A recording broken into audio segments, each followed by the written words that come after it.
Hello everyone and welcome to another fine game from round 10 of the 2021 Tata Steel Chess Tournament. It's Andrei Esipenko versus David Anton Guijarro. Esipenko is having an amazing tournament. He is the only player to defeat Magnus Carlsen so far, and he has some very good chances on actually winning the event, but we're going to talk a little bit about that after we check out this game. So he has the white pieces, and as the title suggests, this is a very close game. So without further ado, let's check it out. Esipenko opens with e4. We have e5, knight to f3, knight to c6, and the bishop to b5. The Ruy Lopez is on the board. We have a6, Morphy's defense, and now bishop to a4. Knight to f6, and now castles. And like we said, it's going to be a very close position. So bishop to e7, d3, and now b5. Pushing back the bishop, bishop to b3, and now d6. And here the most common idea is just to go a4, as black gave you some targets here on the queen side. But here, just the very slow bishop to d2. And it's not a new move. It has been played before. We have bishop to g4. Black develops the bishop, pins the knight, and now c3. And here there are some moves where knight to a5, was played. Also castles is a known move in this position, but bishop to h5 by Guijarro is a new move. So already as of move 9, we have a completely new game.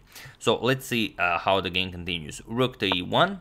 Just making room, getting the rook to that open e-file. At some point you want to play bishop to c2, maybe even bust open with d4, and the rook will do a very nice job from e1. So knight to a5, again a standard maneuver. Black moves the knight, attacks the bishop, wants to advance the pawn all the way to c5. So bishop back to c2. White, of course, not interested in giving up this bishop for a knight, and now c5 with h3, and black castles, and now even bishop to c1. The queen will also be very useful. On the d-file, knight back to c6, and now knight b to d2, going for the standard knight to f1, for example, to g3 maneuver, and the black takes this opportunity to strike in the center, because you have this backwards d6 pawn. If you can get rid of it without messing up your position, it's definitely what you should do. And here David Anton goes for d5. White not interested in capturing, as that would only improve the position of black's pieces. So knight to f1, white just continues with his plan, and now even d4. So not allowing this bishop to gain any activity for the moment. This d3 pawn is somewhat of a problem for white, and maybe black can even attack it afterwards. So here we have knight to g3, attacking the bishop, bishop to g6, and now bishop to d2. So just continuing development, both players just looking for optimal squares for their pieces. So rook to c8, and now rook to c1. We have rook to e8, and now queen to e2. You have to develop the queen somewhere. You also want to connect your rooks, but there aren't all that many squares. So here white is thinking, why not queen to f1? Black goes bishop to f8, and now queen to f1. And we could say that after queen to d6, the both sides kind of finish development, but they will of course still be looking for even more optimal squares. We have rook c to d1, and queen back to d7. And now comes knight to h4, with ideas of maybe capturing the bishop, but also now both of the knights have access to the f5 square, so black will always have to take this into consideration. Queen back to d8, and now knight g to f5. And here black needs to decide how to continue with the game here. So there is a very straightforward line that starts with just capturing the knight. I will show it, as it kind of does make sense. For example, captures in g6. Now you either push back the knight, or white goes for this trade, knight h6 check, captures, and now only now you capture on c3 to gain a new target. B captures, and queen to a5 with a double attack on these pawns. So this is one way to go about the position, but it's kind of saying, okay, I gave up the dark square bishop. White has a dark square bishop. Will I be able to survive this? f4 is coming. The position might open up. It's going to be maybe a passive position to play, even if I do win a pawn on the queen side. So black, not interested in that, goes knight to d7, frees up the f6 square for the queen, and here queen back to e2. Now the queen can also help out with queen to g4 if needed. We have queen to f6, and now rook back to c1. We have knight to b6, and here a lot of ideas are possible. You could capture on d4, which is always an option. You could play queen f3, queen to g4, get the queen into the game. But here Esipenko goes for this c4 idea, and now it's a very tricky move because black can just capture and he gets a past the d pawn. So what's the idea behind this? Let's see how the game continues. And now b captures on c4. So it's only as of move 26 that we have our first capture in the game. So b captures on c4, d captures on c4, black now has a passed pawn, and now rook b8, just going putting a rook on this semi-open b file will be very useful. G3 by white, and now knight to b4, putting pressure on the bishop, attacking the a2 pawn, bishop to b1, defending the a2 pawn, and now knight back to c8. The knight can now be remaneuvered depending on what white plays, but you can bring it here, maybe trade off everything here, you can bring it here and then to c6, also an interesting idea. So all depending on what white plays. So here Esipenko goes for knight captures on g6, h captures, and knight back to h4. Preparing to shift the knight back to f3, we have queen to e6, and now king to g2 as the h3 pawn is under attack, so king to g2, and now knight to d6. We have knight to f3, and now bishop to e7. And finally a3, kicking away that black knight from b4. We have knight back to c6, and now b4. So what's Esipenko's idea here as the b4 square is defended 3 times? Well, he wants black to capture and then advance c5. So c captures on b4. This is not a forced capture. You could also just wait and see what happens. But David Anton decides to capture on b4. We have c5 now. Now white also has a passed pawn. Knight to b5, and only now a captures on b4. For the moment, this knight is blocking this rook's approach to the b4 pawn, but also it's kind of saving the black a6 pawn. So here bishop to f6, and now bishop to d3, putting more pressure on this diagonal here.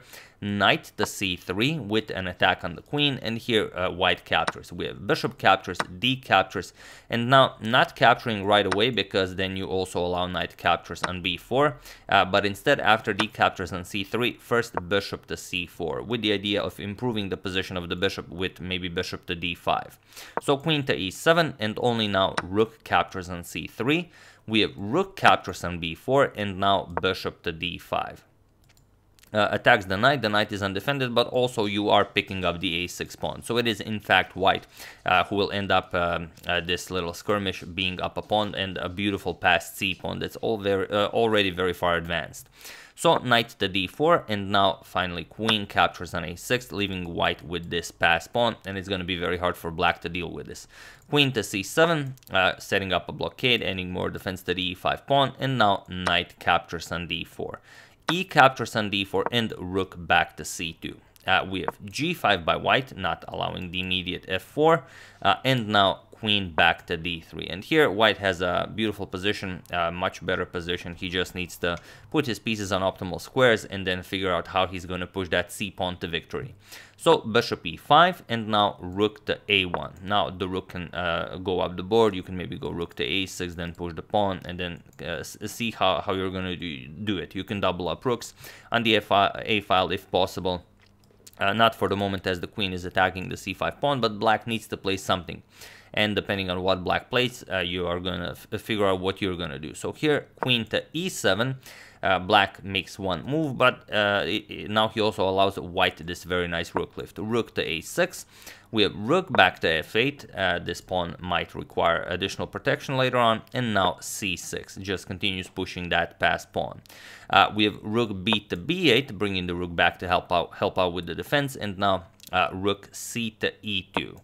Rook c to a2, and now rook b to c8, so creating sort of a blockade here, but now comes rook to a7, attacking the queen, rook to c7 blocking, and now you could capture the rook, for example, captures, and then play rook b2 with the idea of bringing the other rook into the game, or you could play what Esipenko played, which is just rook here to b7, and now if black trades, you already get a passed pawn on b7, and otherwise you are planning rook a to a7, which will then create a lot of problems for black.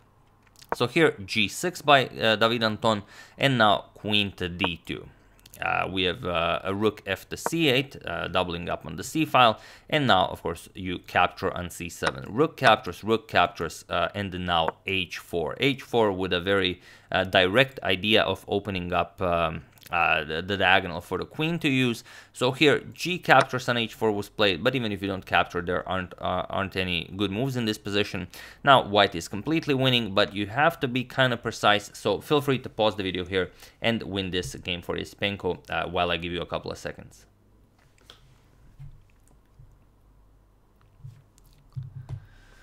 So for those of you who were able to do it, congratulations on finding a move other than rook to a8. Even though rook to a8 is perfectly fine, you will probably eventually win the game, but after this check and king moves, there's just no good way to continue the attack. So you might not want to allow black any resources. And of course, for those of you who found queen to h6, congratulations, as this is now game over. And it was in fact in this position that David Anton Guijarro resigned the game, as there is nothing more to be done. There are simply too many threats. Rook to a8 is one of them, and if you defend it, let's say rook to c8, then again you get queen to g6 with check. Kind of the point of queen to h6, the queen cannot be captured due to the pin, and after king to f8 you can just continue playing. You've grabbed another pawn. For example, queen f5 goes after the rook, and after you save the rook, now even f4. Bishop has to go somewhere. You're going to play g captures on h4, and black is without a move. You are just pushing this past h pawn to victory. The pawn cannot be captured. Black always needs to tend to this checkmating idea on f7, and other than that, black really has no moves. Like really no moves. It would be impossible to even think of a move here. So that's a really bad position, and of course David Anton resigned here. So brilliant victory for Esipenko, who is doing an amazing job this tournament, like we said, and I think he has maybe even the biggest chance of winning this event, because he already played against all of the top guys. So now he only has left Van Forest, Donchenko, and Ariantari. And of course, they are not easy opponents, but it's better than having, for example, Fabi, Carlsen, and MVL for your last 3 opponents. So he definitely has chances to win the event, and it would be extremely impressive if he was able to do that. Just win an event that Magnus is playing in, while also beating Magnus in this event. And so we don't forget, we promised that we were going to show the standings. So these are the standings after round 10. First place with 7 out of 10, Anish Giri. Then with 6.5, Andrei Esipenko, Fabiano Caruana, and Alireza Firouzja. With 6, Jordan Van Forest. Magnus is on 5.5, so a full 1.5 behind Anish Giri. With 5, Pentala Harikrishna and Nils Grandelius. With 4, Young Krzysztof Duda, Maxim Vachier-Lagrave, and Ariantari. Radoslav Wojtaszek and David Anton Guijarro with 3.5 out of 10, and Donchenko Alexander with 3 out of 10. And Donchenko was really sad this round because he played against MVL. He got a winning position against MVL, and then MVL was just, he curled up like a turtle. He defended, and then in the end they equalized, and then even won the game in a position that was supposed to be a table-based draw. But yeah, if MVL lost that one, it'd be probably the worst event MVL played since he was like maybe 15 years old. I don't know, but I don't think he had an event this bad for a very long time.